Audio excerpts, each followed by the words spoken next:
today? That's the question you usually ask me. Yes, usually I'm the one asking that. Had quite a moving experience today. We are at the Bonegilla Migrant Experience, as it's called, and it's the Bonegilla Migrant Camp, actually, that is just out of Albury. So if you're near Albury, Wodonga, it is an amazing place to come and see. We've just done a tour which went for about an hour and a half, I think. If some of you have seen the series on TV called 10 Pound Poms, that will give you a really good understanding of what it might have been like to live in one of these migrant camps. It's just, I need to process it.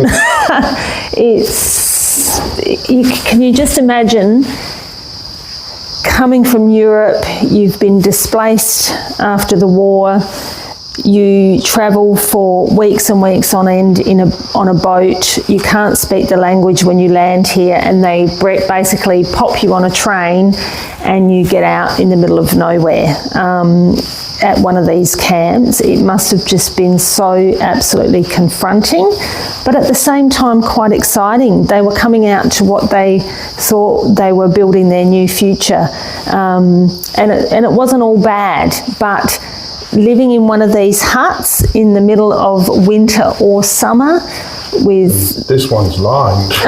Well, they've lined this one just to show us the improvements that they made. But if you come around this way, Aidan, this is what it was like for people living in these huts, no air conditioning, no heating, they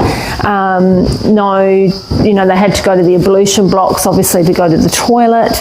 They had to go to the food, the mess hall, the kitchen to line up to get their food and then sit and dine in there. And men and women were separated? Yes, men and women were separated. The tour guide just told us a story of a young couple that came out, and she'd apparently come back to see the place again, and she said, we were 20 and we were just married and we had to be separated. Apparently they still managed to conceive a child somewhere. The lady said, Australia is a big place. So they were a very resilient bunch, this is just an amazing experience to come and read some of the stories. And basically our tour guide was just telling us that 1 in 20 of us can have ties back to one of these migration camps across Australia. So that's quite astounding. And we had, just in our little tour group today, had 3 lots of people who, you can imagine, a very moving experience for them coming here because their parents had been here. One lot of people had their daughter with them. And I said to Aidan, just imagine the different perception now when you leave here, seeing what your parents went through or what your grandparents went through to give you this life of privilege that we have in Australia compared to what they went through. So we'll just give you a bit of a tour around, but definitely worth doing. Would you say so, Aidan? Oh, definitely. I think different experience to when I migrated to Australia. Confronting, I suppose, really. It is. As a migrant here, I didn't go through all this, thankfully. So you came in when? What year? 96. Okay, yes. So very different coming back in the 50s, like they did here. This was up to 71. That's right. So from 1949, I think, roughly? 47 to 71. 320,000, I think, was the number that came through here, just this camp. So imagine that, 320-odd thousand, roughly, people coming through this camp, coming here to set up home in Australia, find jobs. Often what we've learnt today is that the men were separated from the women. They were sent off camp to go and work. Well, they were separated here and then... Yes, but then they got given a job. You're working on the Snowy River scheme, or you're doing this, you're doing that, off you go, and the wife and children got left here. So yes, very confronting, wasn't it? Well, that and the fact that it was also...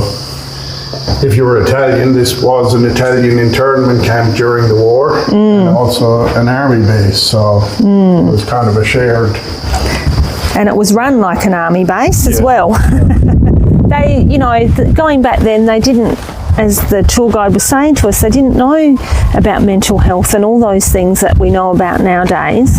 And so this was run like a proper army camp with civilians in it who could not speak the language.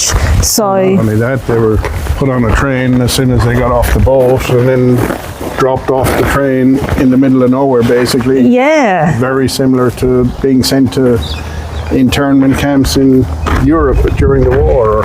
yes, and that's what a lot of the Europeans found very confronting, was that, you know, which the Australians, of course, did not realise, that they had gone through such trauma in the war in Europe. And so when they were told, for instance, that they were coming to a camp, you know, they, of course, were thinking about the war camps and things like that. So very triggering for many people, and you just can't imagine what it would have been like. But for all of that, they were a very resilient bunch. But this is the rooms that they were basically sleeping in. Well, no, this is the upgraded room. Yes, I know. This is an example of one of the upgraded rooms, which now, if I walk it, 1, 2, 3, it's probably 3.5 by 3.5, roughly, do you think? And how many did she say were living in here? Yeah. How many? 3 adults if they were single, Yeah. or 2 adults as a couple with 2 kids. Yes. And think about what our kids all grow up in now. Like Just swing a cat. No. They did, of course, have one big communal hall where they would all come to do their dances and to socialise and just hang out, basically. So this room is actually looking quite well restored. And it's great. This is actually a great experience for kids to come and do. There's lots of things they can actually look at and do outside, but also, you know, they've tried to make it a little bit interactive for them, which is always fun. Kids like it when they can do stuff. They're little doers, aren't they? So definitely have seen a few kids walking around today, taking a peek at all the bits and pieces that they're allowed to have a look at. Sorry, what was that, love? Because this is part of the army base as well. Yes. Originally it was run by the army, but then handed over to the civilians, but it was still commingled depending on timing. Because we are still surrounded by army base here, aren't we? I noticed when we were driving in. A Yeah. lot of the facility actually is still in the army base. But as part of the Vietnam War, the Army Service Corps, I think, were training here because it was quiet at the time. Yes. And obviously they were laying A new slab of path. concrete, and they all engraved their initials into the path. Yeah, so some of you might know these people or their initials, or it might have been you. Let us know. Let us know, anyone, in the comments below, if you've, you know, if you've got family that has been through the centre, or anyone staying here. Would be really interesting to hear the stories. It's actually quite a moving experience to come here. Oh, it really is. It will take me personally a bit to sit down and process it. So we're about to take you and just show you quickly the kitchen hall. So this is the kitchen hall here, and everyone would have to line up. You were given certain times, weren't you, that you could eat. That would have suited you, mister, who likes to eat at the same time every single day. You had to line up at your time, go into the kitchen hall, grab your food, sit down there, get in, get out, because when you came, initially you were given a plate and bowls and knives Yes. and forks, and if you lost them, while You were in here, trouble. You had to buy a new set. Yes, you had to buy your own. And the other thing is, what I just wanted to say is, there would be probably 300 people or so lining up here, she said. At least, because what we're showing you on the video today is called Block 19. It is one block of, I can't remember how many, 600 acres or something, of like huge. It was 28 or 29 blocks. Yes, so possibly 2,000 to 3,000 people here at a time, right? at least. Yes, and then divided into Up to blocks. 7.5 was the biggest. Wow, Where they had them even in tents. just incredible. Yeah, some of them had to be in tents. So, wow. What blows my mind is, now I know I'm going to sound old here, but we're only talking like in the 1950s. Up to 71. Yeah. Like the year before we were born. So we're talking about only up to the year before we were born. Now we're just young spring chickens. Well, okay, yeah, 50 odd years ago. But, you know, how far we've come in that 50 years is quite incredible. And probably every generation before us says the same thing. But really, it's quite mind-blowing to know that these people were coming out here with, you know, with language barriers, and you can imagine what they thought of our meat and 3 veg food, you know, compared to the beautiful, beautiful dishes that they were cooking. So, I've seen the menu in the kitchen. God, old matey meat and 3 veg man here, he's quite happy with the menu. But, you know, if you were an Italian coming from Italy and enjoying all your beautiful pastas, or, you know, they just really missed celebrating life through their food when they had to come here. Well, So, the idea was you went into the mess, you got your food, you sat down, you ate it quickly, and you got out. yes, there was You none of don't- that. None of that big family Yeah. sitting around the table enjoying it because it was Nonna's birthday. So, yeah, it's just incredible to think how far we've come now in this country, which is wonderful. We've got such a multicultural society now, and we all get to enjoy it. So I think that's fantastic. Even though some of us, the celiac here, an old matey Irish man, still really thrive on meat and 3 veg.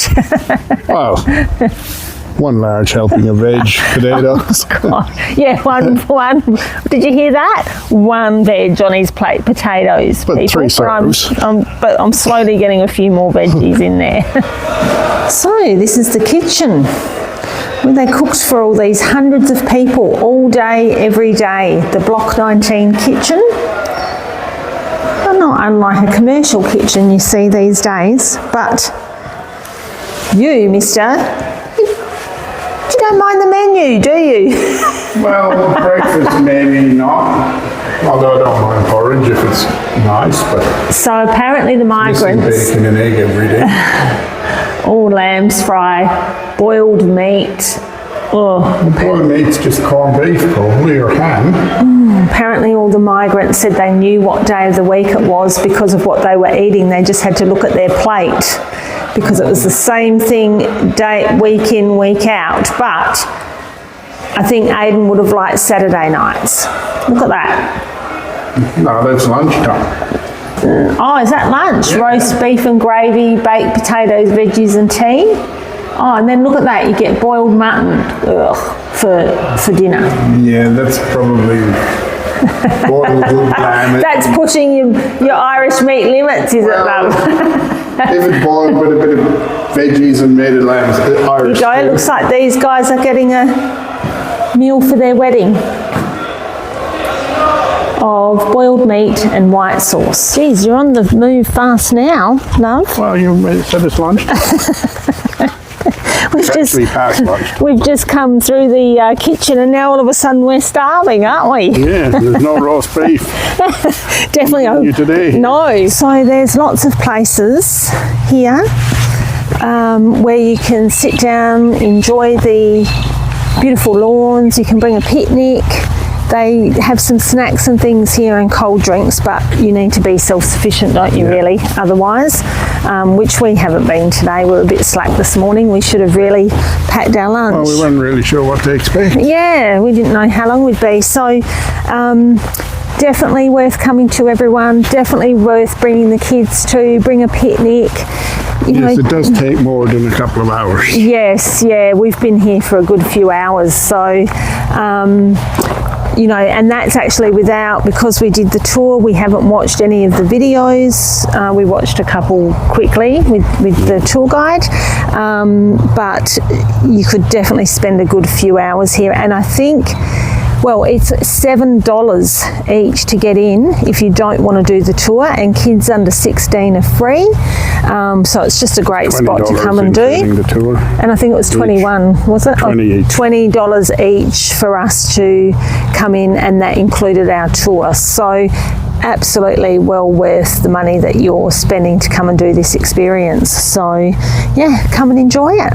We hope you will. And don't forget to comment if you have any connections to here. We'd love to hear about it. It's just that would give us another connection to this place, to hear whether you guys have that connection. We unfortunately don't seem to have any through our family. Well, you definitely don't, because yours is all still in Ireland, but I can't see that there's any connections here from my side of the family from what I know, but you never know. So Bonegilla Migrant Reception and Training Centre, Block 19, is very deservedly on the National Heritage List. And once you come and take a look around, it's very easy to see why.